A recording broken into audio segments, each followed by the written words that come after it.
আমরা এই বার্তা দিয়ে এসেছি যে 1.5 বছর এই সুদখোর মহাজন ইউনূস সরকারের নেতৃত্বে আমাদের দেশে যে জঙ্গিবাদ উত্থান, মৌলবাদী উত্থান এবং এই বাংলাদেশকে অর্থনৈতিকভাবে সমস্ত কিছুভাবে ধ্বংস করা হয়েছে।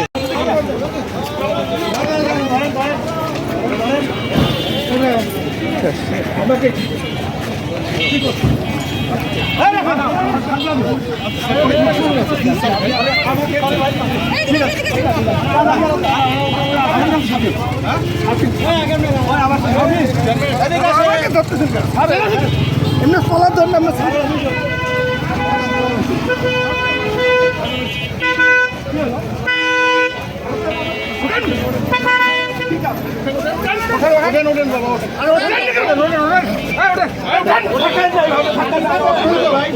আমরা অসুস্থ লোক আপনি